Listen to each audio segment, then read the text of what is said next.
Hello, everyone.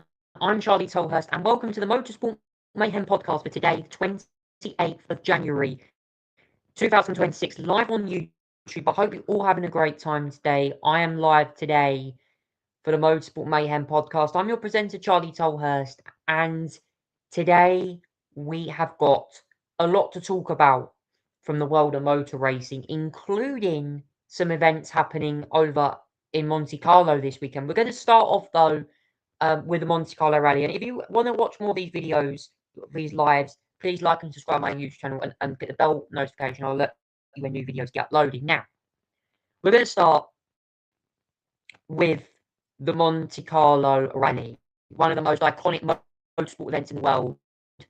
Tough terrain, changeable conditions, you can name it. The Monte Carlo Rally brings the World Rally Championship to a very difficult opener for sure. It is an opening round with multiple stages across many days. World Rally Championship is a time trial championship. It is not one where you race side by side like, say, F1 is. And wow, oh wow, Oliver Solberg, the son of Peter Solberg, held his nerve through treacherous final leg of the rally to become the youngest ever winner of the Monte Carlo Rally in the FIA World Championship era. His code, driven by Britain's Elliot Edmondson, a 24-year-old Toyota Gazoo racing driver, converted his overnight advantage into a maiden victory in the Principality, passing the WRC benchmark set by Swede Born Vallengard in 1970. The result was the perfect start for Toyota, who kicked off was dropped out the podium on the 2026 campaign in the opening round. And despite that, he was starting Sunday. Like, he was very comfortable. He was a minute ahead of everyone else after doing very well in the opening stages. But on the icy hairpins of La Bollin Visipu, he was caught and overshot his GR Yaris Rally 1 before facing the wrong way. But he, however, though, recovered quickly, shedding only a handful of seconds before regaining his composure on the Colli dei Turini Wolf Power stage to carry on and take the win. I have to say, Oliver Solberg drove brilliantly in that rally. The opening part of the rally was brilliant. The communication between his co-driver and him, the pace notes, Solberg just looked really hooked up, particularly on the first part of the stage where it was kind of a bit icy at patches. The first part was kind of mostly the gravel and icy bits. But wow, I mean, he done very, very well. Despite a little calamitous final day, he managed to pull through and win the rally, which was a very impressive result, actually, for Oliver Solberg. Could he be a championship contender this year? We never know. Behind Solberg ended up Elfyn Evans, who I think finished runner-up last year, was one of the standouts for last year. Elfyn Evans secured second overall. He was 51.8 seconds adrift of the winner. The Welshman delivered a clean final day to fend off the lingering pressure from Sebastian Ogier and claim more Super Sunday points from other rally driver as well. The Ogier, the 9-time WRC champion and 10-time Monte Carlo rally winner, ended up over a minute behind. And Adrian Formal was the only other driver able to disrupt Toyota's dominance, bringing the Hyundai i20 and Rally 1 home in a measured fourth place and scoring 2 stage wins during the rally as well. So that is all of the latest news there as well. We also had some WRC2 action, which was by Leo Rossell. He secured the WRC2 victory as well. And then the championship will resume at the Rally Sweden on the 12th to the 15th of February. There's also been some news, apparently, with the return to the United States being on the cards as well, apparently. So the World Rally Championship is certainly looking interesting, and mid-February will be the next date you'll be able to watch the World Rally Championship. That will be coming to Sweden, so make sure you check it out. It will certainly be an interesting one for sure. Now we're going to move on and do the Formula One now. So a lot of you guys have been wanting to look at the new F1 cars, the new regulations. Formula One is back in March, but we have had some testing this week, a private test at the Circuit de Barcelona Catalunya in Spain. We've seen some F1 cars out, the new generation of F1 cars. And the questions have really been answered. What really happened on day 2? That's the question we want to know. So, Ferrari were out. The SF26 was handed to by Charles Leclerc. He clocked up some huge mileage during the Scuderia New Challenger, during his time in the car, and also initially had the circuit to himself. Max Verstappen also headed out for some laps in the Red Bull RB22. That was despite Isaac Hadjar spinning off during the day in the private test as well. We also had Max Verstappen taking the new Red Bull falled out as well. Red Bull, of course, running full powertrains. Both Red Bull cars, I believe, both Red Bull ran cars, including the R Racing Bulls team as well. They were running the Red Bull full powertrain this year, and they were out. By the way, this is a brand new powertrain that Red Bull are using. Could actually be quite interesting in terms of how their pace goes. Like Ferrari, McLaren announced prior to the event that they were not intending to run on day one, with Andrea Stella saying the squad will start maybe day 2 or 3. The Papaya cars will not make an appearance on Tuesday. The team has since confirmed that they will actually begin their program on Wednesday, which is today, as well. Williams will not be taking part, and I think Aston Martin also missed out on the private test as well. Obviously, the next test is not till February in Bahrain. So very, very interesting developments there. But obviously, the new F1 cars are pretty much been launched now as well. We've got some big teams launching this week as well. We've seen lots of F1 cars, livery launches for Red Bull, Alpine.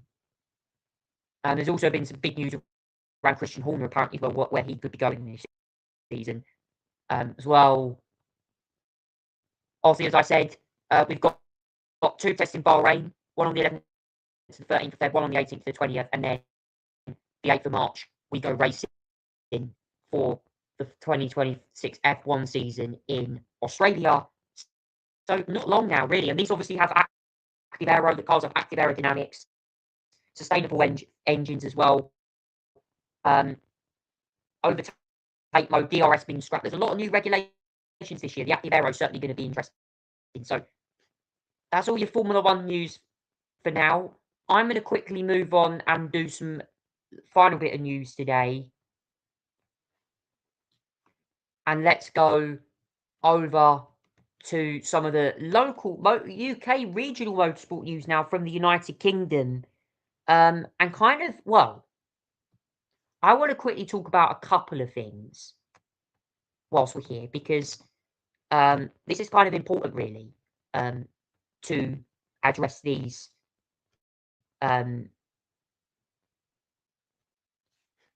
bits of news. So obviously, you know, we've got the British Touring Car Championship coming on in April. I'll be attending a few races, hopefully attending quite a few races within it next year, or this year, certainly. One of the big changes has been in the management roles lately, where Stuart Murray will begin his role on the 19th of January. Obviously, that's just gone. Stuart Murray will now become the new sporting director of the British Touring Car Championship, replacing long-serving championship coordinator Dan Mayo. Murray will oversee all sporting administrative operation of the British Touring Car Championship, issuing regulations, managing team driver relations, but also ensuring that the smooth events take place as well. So this is going to be a very, very interesting. Mayo also stays with the BRAC family. However, he will now become the new circuit manager at Croft, where the BCCC will have their first pre-season test. So obviously a lot of news on drivers as well. Not really much news on the driver forefront at the moment. But on the other contrary now to the other events, I just want to quickly mention the news, Motorsport News UK. There has been some news because Motorsport UK have launched Cross Car Esports Cup offering. So, what is this exactly? To be honest with you, it is something that I think is going to be interesting. So, the Motorsport UK Cross Car Cup will launch today. It's a brand new championship beginning in February. It's holding the iRacing platform, uses an FIA cross car, has been created to identify future talent. Now, the landmark prize is a real-world test data entry into the UK Motorsport Championship, powered by Life Live, and it also take part in the Wolfen Services Group. Now, this is a championship that you can do. It will start in February. It's a time attack section of iRacing. You've got to be 16 years or older, have a UK car sport, and have never competed in cross car, rallycross, or autocross. So this is an interesting thing. I mean, sim racing with like cross cars is going to be very, very interesting, I can safely say. And also as well, we had the Motorsport UK Night of Champions honours as well just the other day as well across much of the UK motorsport world. It was staged at the Royal Automobile Club in Pall Mall, London. Britain's Derek, and also some great awards, by the way, that were handed out. Britain's greatest sports car racer, Derek Bell, was the recipient of the Lifetime Achievement Award for his remarkable on-track career, which included no fewer than 5 victories at Le Mans 24 Hours. I think he won in a Porsche 917K years ago. Does anyone remember when Porsche won Le Mans in the 70s? I think Derek Bell might have been part of the team. I know Derek Bell was a very, very successful Le Mans driver. His solution came to the award ceremony, received a standing chair from the Dave Richard CBE as well. Jota were presented with the Malcolm Trophy for their standard performances in the FIA World Endurance Car Championship, with a record-breaking 2025 British Grand Prix as well. Peter Wright was also given the Keith Duckworth Award for his technical excellence in motorsport design. Anthony Hamilton watched as Jason Arthur collected Motorsport UK Inclusion Award for Mission 44. That was the established Sir Lewis Hamilton partnership of Mission 44 as well. David Tremaine won the Murray Walker Award for a notable career in Formula One alongside his respected expertise in the history of land speed record breaking. Do you remember the car Richard Hammond famously drove in Top Gear? Sadly, with the one he crashed. It was the Vampire Dragster, 300 miles an hour as well. Very, very bad. It was a horrible crash, but Richard Hammond was apparently meant to drive that car on Top Gear and apparently had a puncture. Obviously, then Hammond, he's driven many other cars, even driven a Renault F1 car years ago. Also, as well, we had some other winners, including Harry Benjamin as well, taking home. As you know, he hosted the event, BBC Radio 5 Live and Sky Sports F1 as well. TV sportsman Alexa Randell was also on there as well. We also had Justina Williams and also some rally champions as well. British Rally Championship went the way of William Creighton and Liam Reagan. Also as well, lots of other ones as well. British Touring Car went to Hyundai. Tom Ingram won that. British Auto Test Championship, Peter Grimes. Historic Rally went to Barry Jordan, Arwell Jenkins. So you can really see the list of winners is quite massive on here. And also recognising our community champions as well. UK Young Journalist of the Year went to Timo Albers Daly. Photographer of the Year went to Alex Stefan. Club of the Year was Auto Test Drivers Club. And Inclusion of the Year went to Mission 44. And also Event of the Year went once again to British Grand Prix at Silverstone. So, yes, that is pretty much all, guys, as well, for the motorsport news. And before I sign off on this podcast today, I just want to quickly mention about one more thing. And that is Goodwood Festival of Speed. 9th to the 12th of July 2026.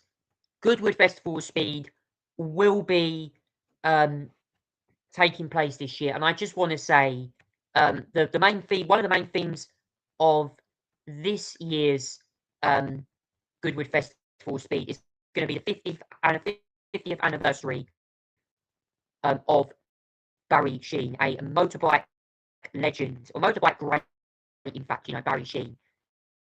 Named after a corner Brands Hatch Sheen curve. The late Barry Sheen will be celebrated at all 3 Goodwood Motorsport major festivals,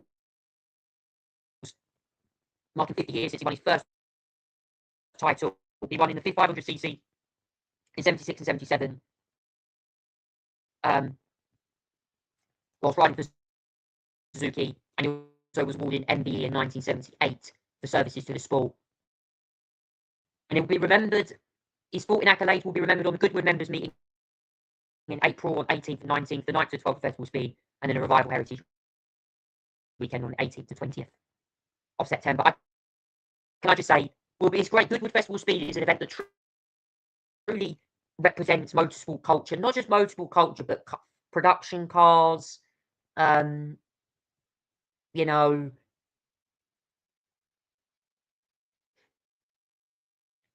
everything really. You know, it's. I had the pleasure of attending Goodwood Festival Speed last year, and I absolutely enjoyed it. It was a great event. You know, I went for the first time in 2025, and I got to see so much. Loads of production cars go up the hill, motorsport machinery, and just an overall great day. Being a petrol head and being a motorsport fan, it was well worth attending. I'll be back. I'm going to be back in the summer this year for 2 days this year, 2026. I am actually away up in Bognor Regis that week, so I'll be making the trip down to Chichester this year. Goodwood Festival Speed again. I'm there for 2 days. Got a grandstand ticket. Roving on the Thursday and Friday. I've got a general mission. So yes, Thursday and Friday, 2 days at Festival Speed. The Thursday will be the day that I'll get to properly cover the hill climb action, and then Friday I'll probably scoot round and do a lot of the main showroom stands as well, and all the cars that are on display. There could be some new releases this year. We'll keep you updated with that as well. On that, we will cover some car news if we get any at the event. Not really proper car news anymore, like the other podcast. But anyway, guys, that is it for today. Thank you so much for listening to the Motorsport Mayhem podcast, and have a great day. I've been Charlie Towers, your presenter. Take care. Have a great day. See you next time. Goodbye.